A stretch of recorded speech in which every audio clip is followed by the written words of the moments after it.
Bom, boa noite. Vou começar para Dana, Natália, Vitor. Aí, à medida que as meninas forem chegando, eu vou colocando elas aqui dentro para elas irem acompanhando, tá bom? Então, para quem, para quem não me conhece, eu sou Luciana, né? Sou enfermeira, especialista em saúde materna e infantil.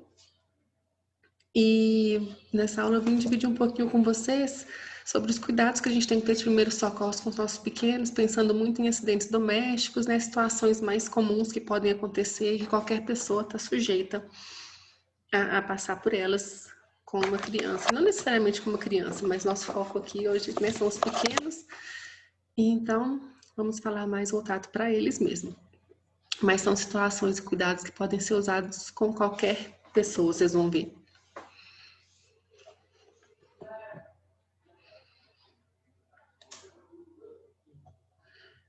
Peraí, que agora eu vou aprender a passar aqui.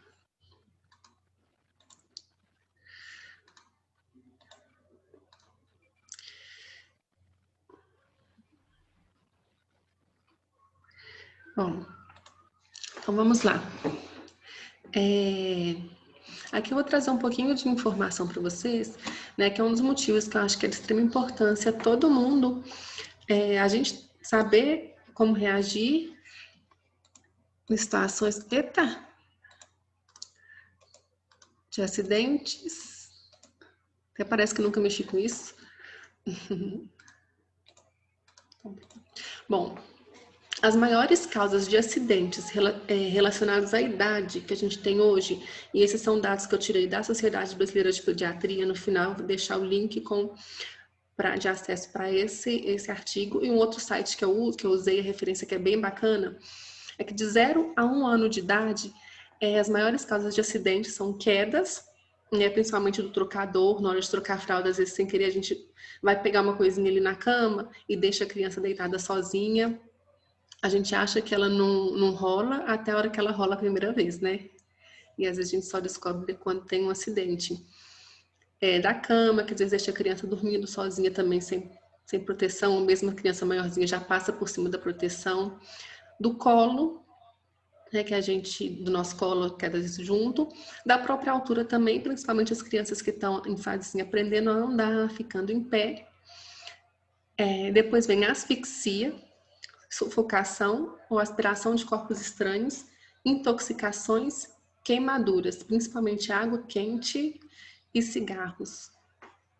E de 2 a 4 anos, a gente tem as quedas, que aí também, né, além de andar, são crianças que são mais exploradoras, asfixia e sufocação, afogamentos, a gente vê muito acidente, né, balde, banheira, piscina, intoxicações, choques elétricos e traumas, né, que pode vir das quedas também e outros acidentes. E aí uns gráficos de mortes por acidentes de 0 a 14 anos.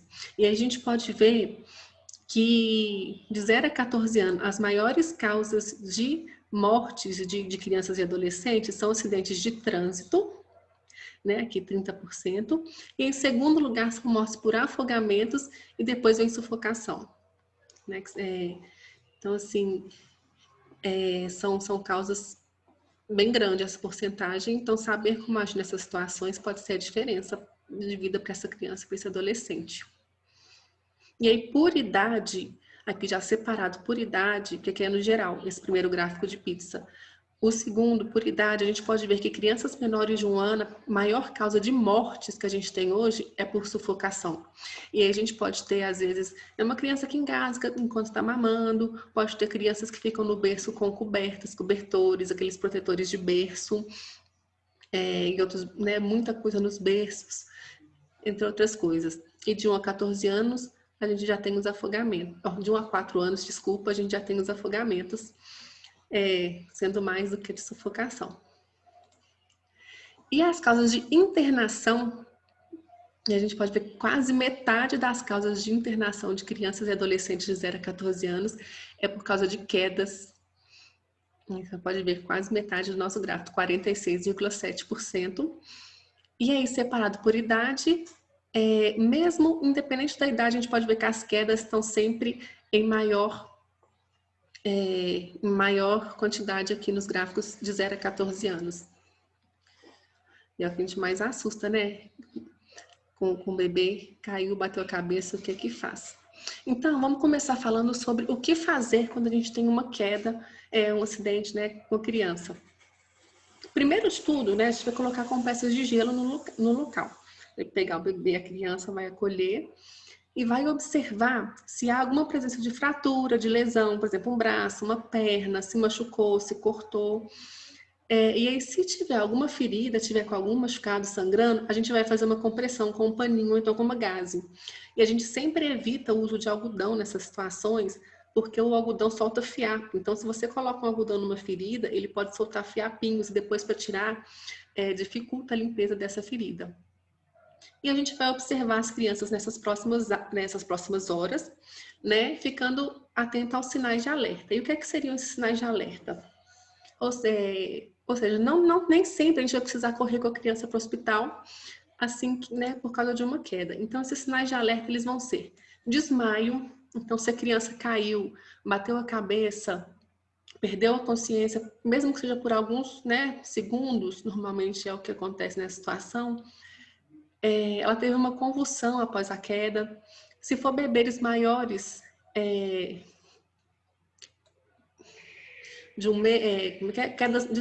quedas maiores de 1 metro, no caso de bebês de 1 ano, que normalmente 1 metro é a altura, né? Então já é uma queda maior do que a própria altura deles. Ou qualquer queda em bebês menores de 3 meses. Então, menores de 3 meses, qualquer queda, a gente vai levar eles para o atendimento, buscar uma ajuda médica. Se tem sangramento no nariz, sangramento na orelha, né? Isso também é um sinal de alerta. Irritabilidade, vômito, sonolência. Então, assim, você viu que o bebê, a criança, ela não tá legal, ela tá se sentindo incomodada, tá chorosa, começou a apresentar vômito, mal-estar, tá sonolento, assim, não é um horário. Isso é importante, porque às vezes é o horário da criança dormir, dela fazer aquela sonequinha dela da tarde, e a gente pode confundir isso com sonolência, né? Então, assim, ela tá sonolenta, não é um horário que ela dorme normalmente, né? Se tem um galo, os galos mais preocupantes que a gente vai ter são galos na lateral ou então atrás da cabeça. Então, se tem um galo nessa região aqui, na lateral da cabeça ou atrás, também é interessante a gente levar para dar uma avaliada. É uma criança que já anda e que já fala, e aí depois da queda ela começou a apresentar uma dificuldade, ela tá andando cambaleando, ou ela tá falando meio embolado, não tá conseguindo falar direito. Aí também é o sinal de alerta. Queda de escada, principalmente se for acima de 4 degraus, né, que já é uma queda maior. Acidente de carro, acidente no trânsito. Se a criança apresenta hematoma nos olhos, que é o que a gente chama de olho de panda, né, que a criança fica com essa região aqui dos olhos arroxeadas. E alterações na moleira, em caso de bebês pequenos, que ainda, né, que aquela moleira ainda é bem aparente, a gente vai perceber alteração nessa moleira. Então, esses são sinais de alerta que a gente tem que percebeu alguma mudança nos períodos, nas próximas horas seguidas, a queda, corre para o médico. E normalmente a gente fala que pelo menos 4 a 6 horas de observação dessa criança depois da queda, mas por segurança, eu acho assim, nas primeiras 24 horas, deu qualquer alteração, não custa investigar, né? Dor de ouvido também é um sintoma que pode acontecer. Aqui em casa a gente teve um episódio, né, já com um dos meninos, e o que aconteceu depois foi a dor de ouvido, a queixa. E em casos de bebês, que a gente vê muito assim, mas meu filho quer dormir, eu posso deixar ele dormir? E aí o que eu faço? Porque a sonolência, muita gente fala que não pode dormir. No caso, o dormir, a criança dormir depois de uma queda, não é o dormir em si que vai fazer mal para essa criança. Principalmente se ela estiver no horário de perto, né? Um horário comum que ela dorme, que ela tira uma soneca ou de noite. Deixar essa criança sem dormir, às vezes é pior, porque vai deixar ela mais irritada. E a gente sabe que não é fácil manter uma criança acordada quando ela está com sono. A não ser quando ela não quer dormir, né? Então, o grande problema da criança dormir nessas situações é que ela pode, às vezes, passar mal ou apresentar alguns sinais de alerta que a gente comentou, né? Um desses sinais aqui, e a gente não vê, porque ela está dormindo e a gente acaba distraindo com essa criança dormindo ali no quarto, e essa criança passa mal e a gente acaba não vendo porque ela está dormindo. Então, se for se essa criança caiu, mas ela já estava no horário de dormir, ela está com sono e você não vai conseguir segurar ela acordada, pode deixar ela dormir, porém, o que a gente vai fazer é estar atento. Então, assim, deixar ela dormir ali do lado de onde você vai estar, ou então, a cada meia hora, vai no quarto, dá uma mexidinha na criança para ver se está tudo bem, tá? E ter certeza que ela está ok, que ela está ali só dormindo, que ela não passou mal, que ela não vomitou, né? Que ela não teve nenhum outro agravamento ali. Então, dormir por si só não é problema depois de uma queda, ok?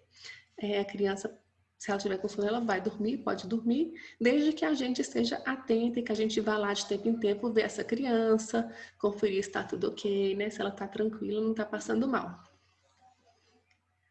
Gente, qualquer dúvida, né, que vocês tiverem, vocês podem mandar pelo chat, que eu vou respondendo depois. E essa aula também ela vai ficar gravada, tá? A intenção é que ela fique gravada no YouTube para poder todo mundo ter acesso sempre que precisar. Bom, segunda causa de acidentes, né, que é bem comum com crianças pequenas, são as queimaduras. E elas são a quarta maior causa de mortes e hospitalizações de crianças e adolescentes até 14 anos. E a maioria dessas queimaduras vão acontecer com um adulto perto. Olha que incoerência não, desculpa. Que coisa que a gente sempre acha que um acidente sempre é falta de cuidado do adulto, né? Mas a gente sabe que crianças é um piscar de olhos, então a gente tem sempre que estar prevenindo esses acidentes. Essas queimaduras, elas podem acontecer de diversas formas. Ela pode ser uma escaldadura, então é quando alguma coisa quente, um líquido, né, cai em cima dessa criança. E essas queimaduras, normalmente, elas vão atingir uma parte maior do corpo. Então, crianças pequenas já são pequenas, né? Então, se você atinge uma parte grande, sempre é bem preocupante. Essa situação da foto, que vocês estão vendo o menininho com cabo de panela, gente, isso é um perigo, né? A gente, às vezes, não preocupa, não presta atenção na hora que está fazendo uma comida, e aí esquece a panela com o cabo para fora, e aquilo chama muita atenção das crianças quando elas estão vendo de baixo. E aí elas vão tentar pegar, e às vezes essa panela está com uma água quente ou como comida, e aí vai cair em cima dessa criança. E aí o que a gente vai fazer numa situação dessas? Bom, primeiro passo, a gente vai retirar todas as roupas, a roupa dessa pessoa, dessa criança, né? A situação pode ser qualquer pessoa, não necessariamente criança. Retirar pulseira, colar, anel, qualquer coisa que essa pessoa estiver usando. Porque pode acontecer, às vezes está com um anel, uma pulseira, e ela vai inchar, e aí depois você não consegue tirar. A gente não vai forçar a retirada de roupas se ela estiver grudada na pele. Então, por exemplo, que às vezes cai em cima da roupa, a roupa vai grudar na pele. Então, aquilo ali a gente não força, a gente pega uma tesoura, corta ao redor e deixa que ali no hospital eles vão resolver essa situação.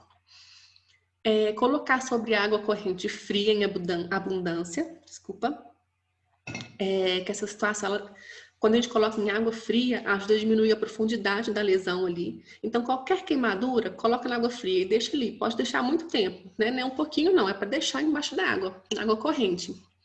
Hidratação oral, né? Então, você vai dar uma água para essa pessoa beber e procurar atendimento médico imediatamente. E não passar nada no local. A gente tem muitas, principalmente vós, né, os mais antigos falam clara de ovo, pasta de dente, N coisas para passar em queimaduras, mas o correto é que a gente não passe nada, que essa queimadura chegue lá o mais limpa possível para receber o atendimento médico.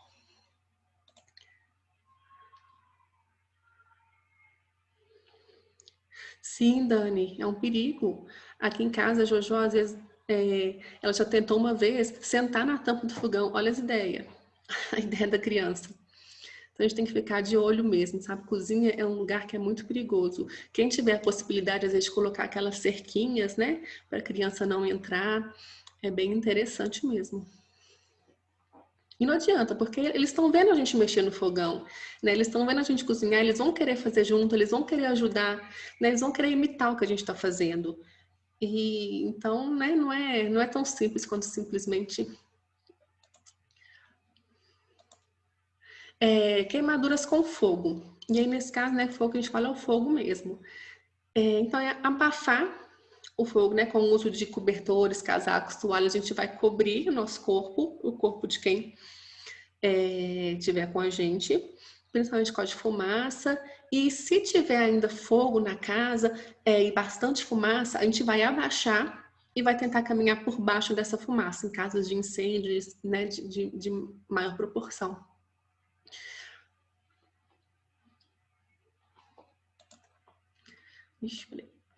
Aqui, ó, queimaduras químicas, né, que é com produtos químicos. Principalmente a gente pensa muito em crianças pequenas no caso de ingestão, né, produtos de limpeza, é a primeira coisa que vem na cabeça quando a gente fala dessa situação. Então, se aconteceu a ingestão de algum produto químico que gera queimadura, não provocar vômitos, porque a gente pode acabar agravando a situação quando provoca esse vômito. Não ingerir nada depois, então, assim, não deixar a criança comer nada, não oferecer nada para ela comer, nem água, tá? Lavar bem o local. Quando, se for o caso, né, de ir na pele, lavar bem o local com água corrente e procurar um hospital, né? Claro. Queimaduras elétricas e queimaduras de sol. Eu vou falar dessas duas juntas porque elas são muito semelhantes, tá? Então, assim, o que a gente faz no caso dessas queimaduras é a mesma coisa. Queimadura elétrica é uma coisa que acontece muito, criança mexer em tomada, né? Então, aí acaba dando aquela queimadura, às vezes um curto-circuito. E queimaduras no sol, um risco de insolação. Então, elas são muito semelhantes a queimaduras por fogo.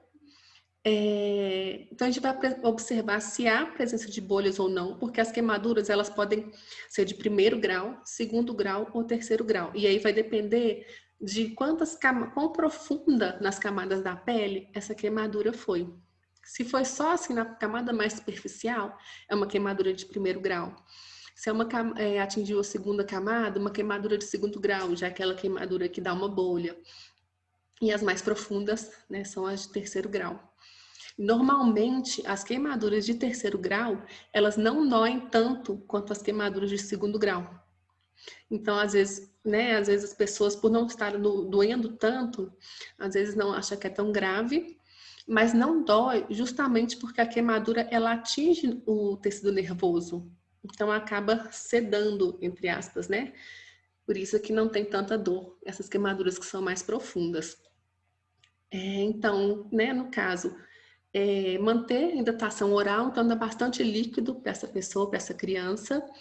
Observar se tem presença de febre, que principalmente no sol, quando a criança fica muito tempo exposta e tem uma queimadura por sol, né, o risco de tomar insolação é bem grande, a pele pode ficar avermelhada. E no caso, né, se você perceber que não está melhorando, está agravando, procurar atendimento médico. Gente, tá tudo tranquilo por... Ai, meu Deus, o que eu fiz? Saí do trem sem querer. Eu queria entrar no chat. Mas tá tudo tranquilo por enquanto? Tá dando para entender direitinho?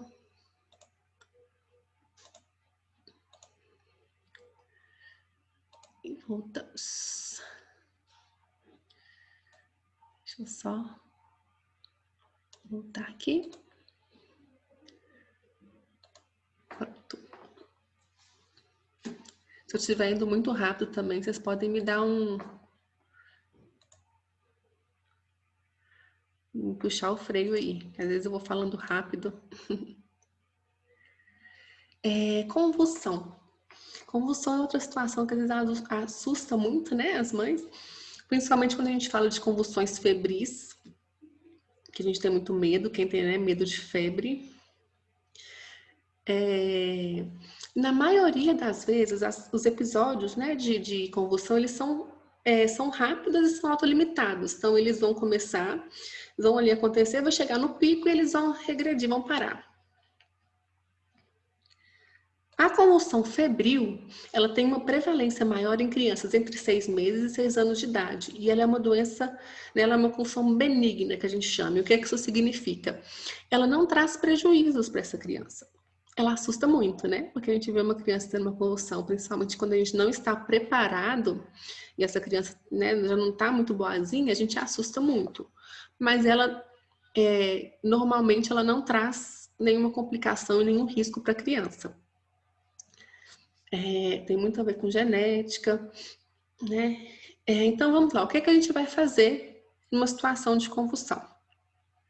Primeira coisa é deitar essa criança ou essa pessoa em uma superfície firme e segura. Então a gente vai deitar ela no chão, às vezes se quiser for, né, for pro chão, deita essa pessoa no chão, de barriga para cima, né? E o principal, gente, é manter a segurança dessa pessoa que está tendo uma convulsão, para ela não se machucar. Porque isso pode acontecer, né? Principalmente aquelas convulsões que a pessoa, elas, né, tem movimentos, ela pode se machucar. Então, a gente tem que preservar a segurança da pessoa e nossa também, tá, gente? Quando a gente vai ajudar uma pessoa em perigo, a primeira coisa que a gente vai pensar sempre é a nossa segurança. Porque não adianta a gente querer ajudar uma pessoa se a gente se machucar, se a gente sofrer um acidente também. Então, a gente vai lateralizar a cabeça dessa... Então, aqui tá minha criancinha. Eu deitei ela na superfície. A gente vai lateralizar a cabeça dela. Então, a gente vai virar a cabeça da pessoa de lado. Né? Por que que eu vou virar essa cabeça de lado? Porque quando eu coloco a cabeça pro lado, é a mesma coisa de colocar o bebê para dormir de barriguinha para cima. E eu diminuo o risco de aspiração, de aspirar alguma coisa que essa pessoa possa ter na boca, um alimento, se estivesse comendo, ou mesmo a própria saliva. Né? Então, a gente lateraliza a cabeça dessa pessoa, coloca um travesseiro, uma toalha, alguma coisa sobre a cabeça dela para poder ficar confortável e segura ela não se machucar. A gente vai observar se tem presença de febre ou não. Né? Então, assim, e esperar passar. Não tem muito o que fazer em situações de convulsão, né? Até passar a crise, você mantém a pessoa segura e espera passar. Não coloca a mão na boca da pessoa, aquelas coisas, a vai enrolar a língua, segurar a língua. Não façam isso, por favor. Só o fato de lateralizar a cabeça já tem essa segurança. O que o pessoal fala muito de enrolar a língua é porque como a musculatura pode ficar mais flácida e a pessoa com a cabeça, né, de costas, a base da língua pode cair e aí acabar bloqueando a passagem de ar.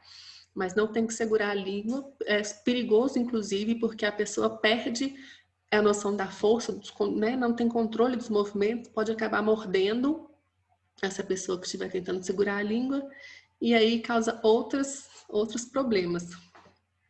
E encaminhar para atendimento médico se for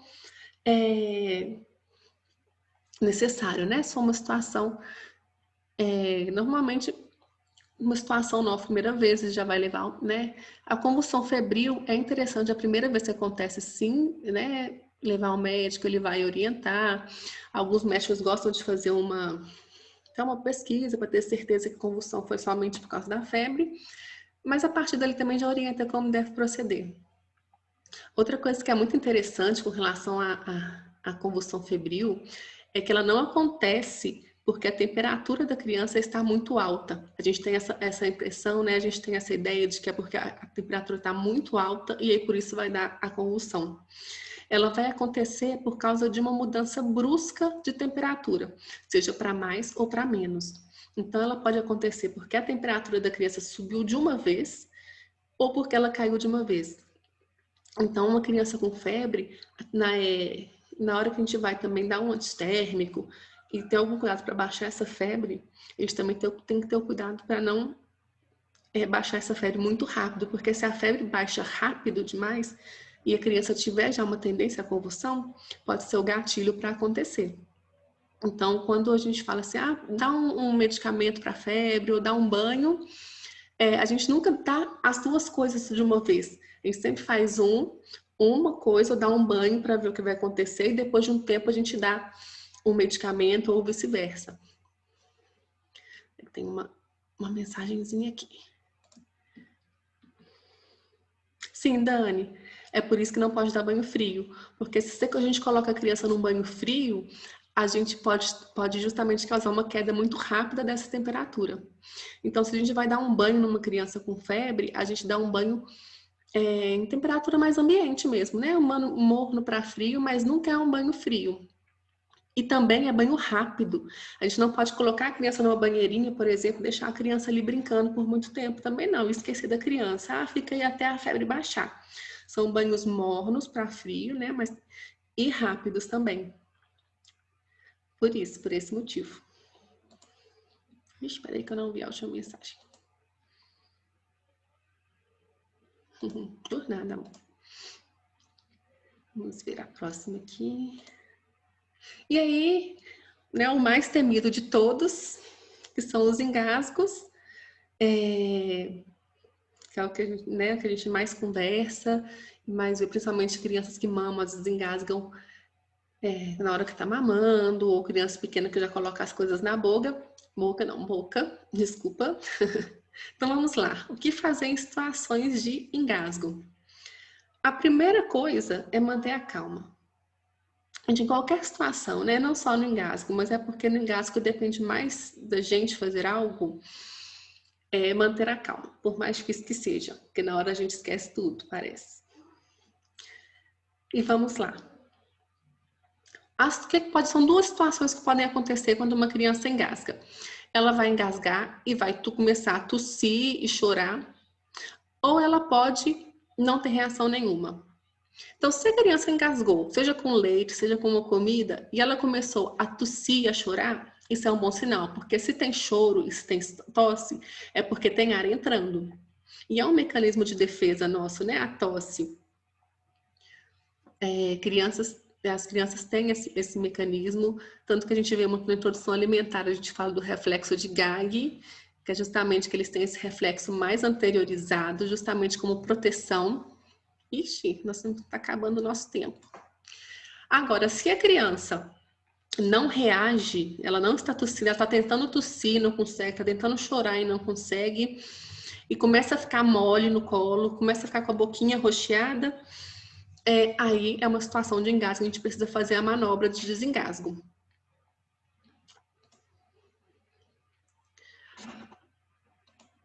E aí, primeira coisa, gente, se estiver sozinho, se tiver mais alguém, enquanto você vai ali, se estiver sozinha, vai pegando a criança, já pega o telefone e já liga para o SAMU, ou liga para o Corpo de Bombeiros.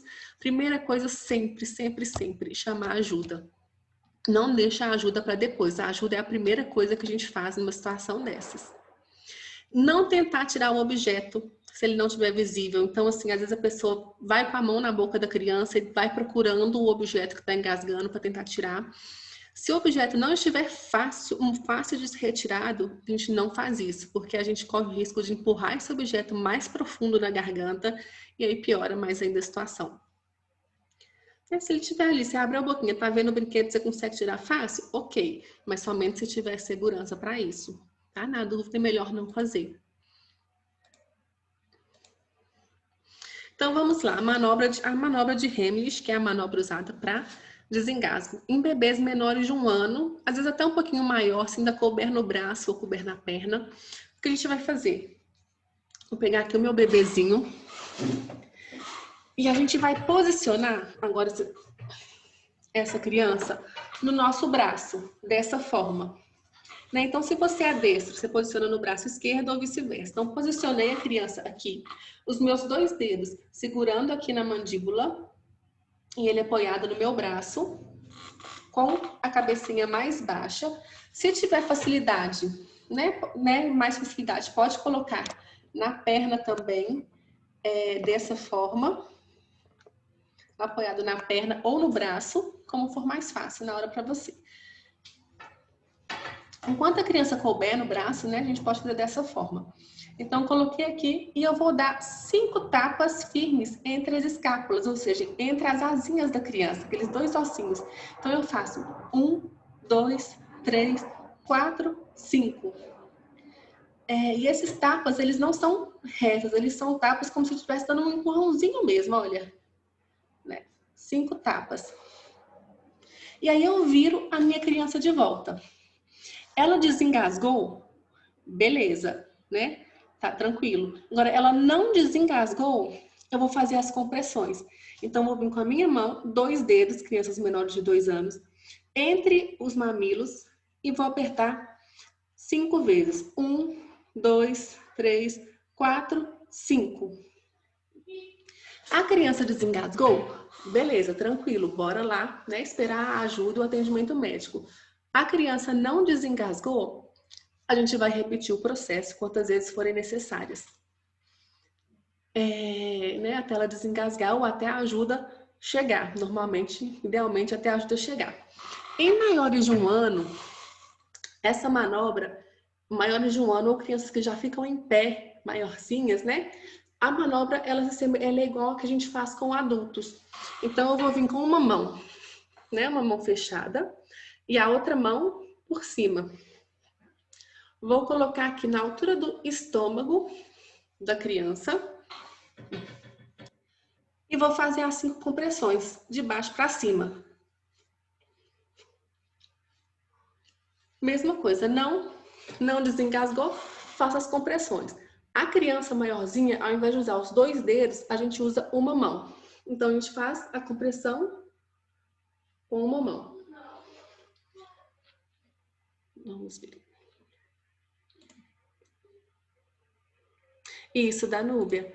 Se a criança não estiver engasgada, você continua fazendo as 2 coisas. Faz os 5 tapas, né? Dá os tapinhos, olha se desengasgou. Não desengasgou? Faz as compressões. Não desengasgou? Repete, né? Até chegar a ajuda ou então a criança desengasgar ou chegar ao atendimento médico.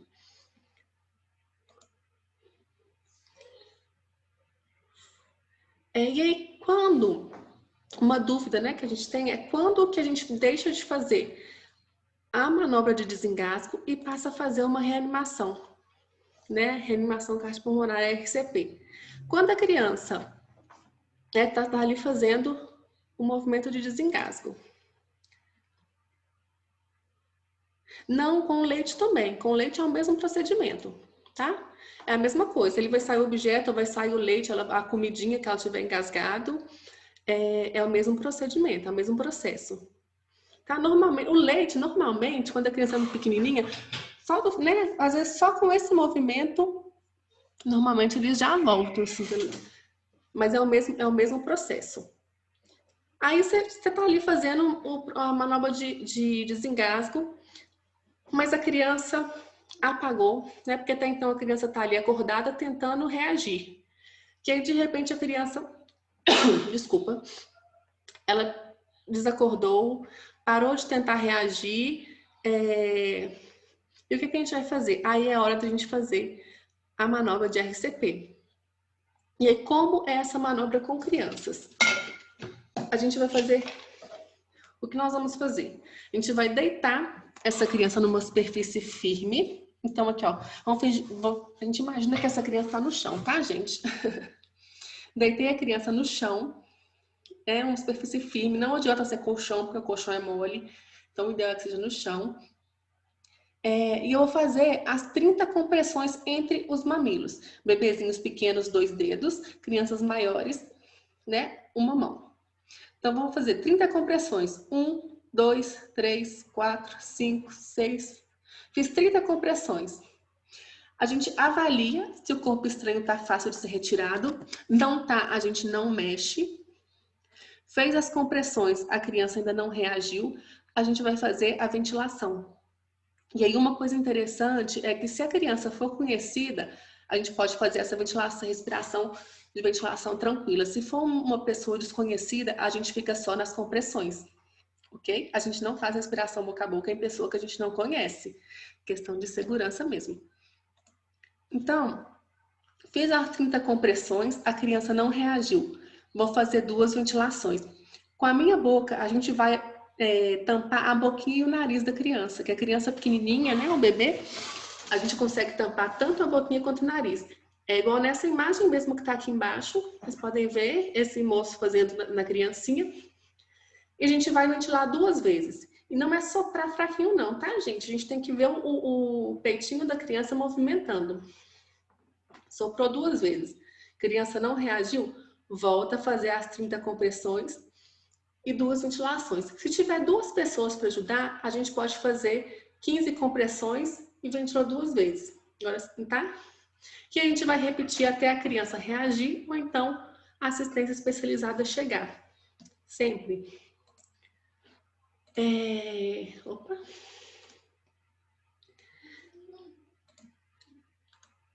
Ficou alguma dúvida? Alguma coisa ficou faltando? Né, com relação à manobra, quando usar cada uma. Então, a gente repetindo, a manobra de desengasgo, a gente vai usar se a criança ela estiver engasgada, não estiver conseguindo chorar e nem tossir, porque se a criança está chorando e tossindo, está passando ar. Se ela não está chorando e não está tossindo, a gente faz a manobra de desengasgo. E a gente vai repetir até desengasgar ou até chegar à ajuda. A criança parou de reagir, né, desmaiou, apagou, a gente passa para RCP.